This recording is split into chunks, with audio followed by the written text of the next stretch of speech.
I'll tell you, the least intriguing to me are cars you can just go and buy. Engine swap cars are just fun. So the most intriguing is something you can build and create.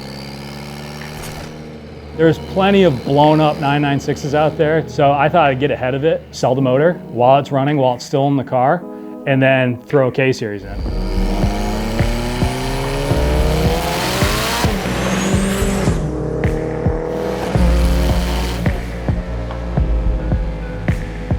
My parents, when they bought me a Lego kit, probably weird, I don't know how many kids are like this, but I would just build it and then put it up on a shelf and never touch it. Building it was what I enjoyed doing. Playing with it and all that stuff was a whole, I didn't even care.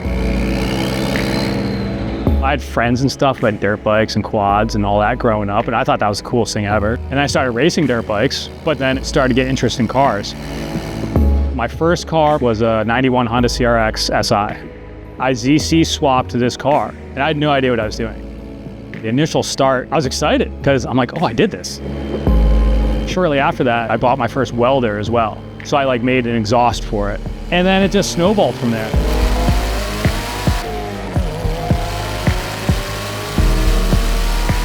I had two CRXs and I got into MR2s, and then every car I would make it how I wanted, and then I'd get bored with it and sell it.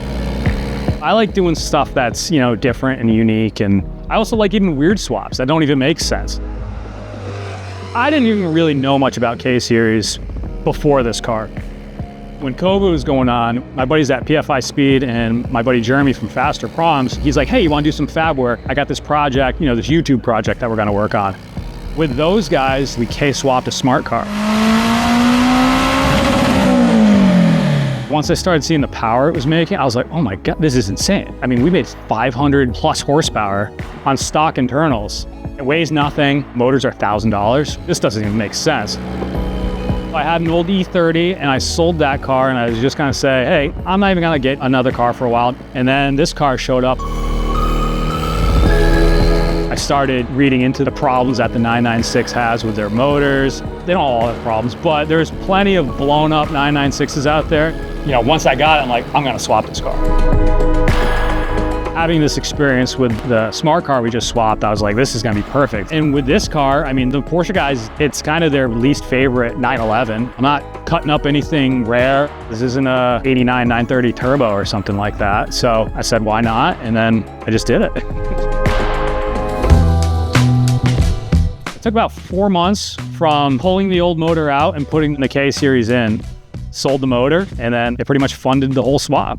Getting the motor in the car was the easiest part. The actual fabrication work on this was very easy and very minimal compared to other stuff I've done.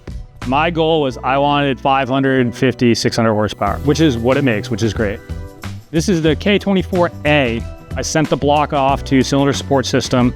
He did all the machine work, installed the pistons, rods, O-rings, block, put together the whole bottom end. The head I put together myself, springs, valve retainers, 50-degree VTC, run AEM IGN A1 coils. I made my own spark plug wire, so there's plenty of room. You don't have to drop the motor to do anything. I did cut an access plate in the rear. You pull it out and you have full access to the top of the engine. Skunk 2 magnesium valve cover. I built the intake manifold. I built the fuel rail. As far as the fuel system goes, this runs on ethanol, so the whole fuel system's upgraded. I have PTFE lines everywhere. 2 AM 400 fuel pumps are in a surge tank fed by the stock fuel pump. Injector Dynamics 1300 cc injectors, rising rate fuel pressure regulator. The turbo side of things, it's a Pulsar 6262G. My buddy actually did a titanium exhaust, and he let me kind of weld a few little spots on it. That was my first time ever welding titanium. The intercoolers, they're 2 BMW 335 cores. On this one, it's a Haltech 1500 Elite ECU, super user-friendly. I have the IC7 dash hooked up to that. I had actually the stock gauge cluster in it, and everything worked except for engine temp, tach, and the oil pressure. I wound up integrating all that wiring into the dash, so now my turn signals work, my high beams work. One major thing I needed to do with this car was keep air conditioning because we're in Florida. All I had to do was put 12 volts to the stock Honda AC compressor, and it works. The engine to the transaxle was the easiest part because Kennedy Engineering Products, they've been doing clutches, adapters and stuff since I think the 70s. Once I found out there was a legit kit you could buy, I was like, all right, I'm done.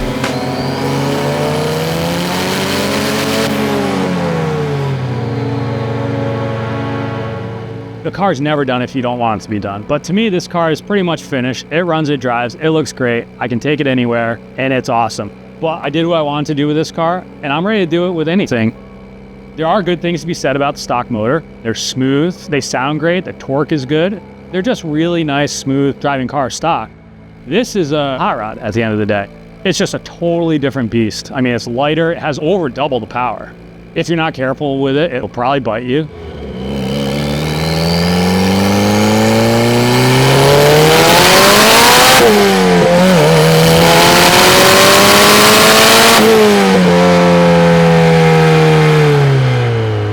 The car's not for sale. I don't have it listed, but you know, if someone came along with the right offer, I'd have no problem selling it. I don't fall in love with cars. I enjoy everything about it. It's my entire life, if you think about it. Cars are what allows me to support my family and own a house and work for myself. I kind of use cars as like a tool to achieve multiple things. With this one, for example, I built a swap kit for it. Not a complete swap kit, but I built engine mounts. It took a thing that I was excited about doing. I make a couple jigs for it. Well, now I can share that with other people, make a couple bucks, kind of fun to do. That's kind of carried on throughout everything I've done. I started with BMWs doing the S54 swaps. Well, I built a full swap kit. You know what I mean? There's an oil pan sitting right there chopped up, waiting for a guy for next week. Moving down here, I was kind of like almost out of the car scene. Like I was actually selling houses and stuff right before I moved to Florida. And then coming down here, I mean, every cool car, it's 1,000 horsepower. Everything down here is nuts. And the community is huge.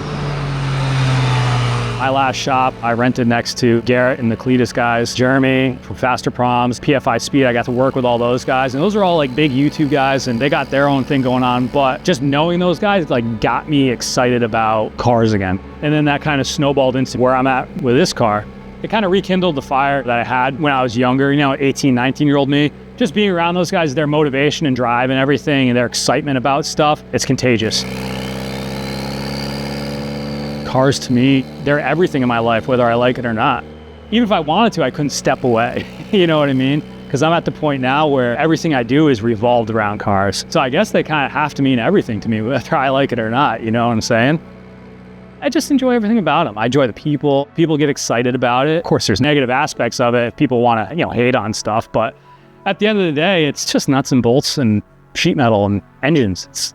It's all just basic stuff. It's fun to work on. It's frustrating, exciting, satisfying, all that stuff.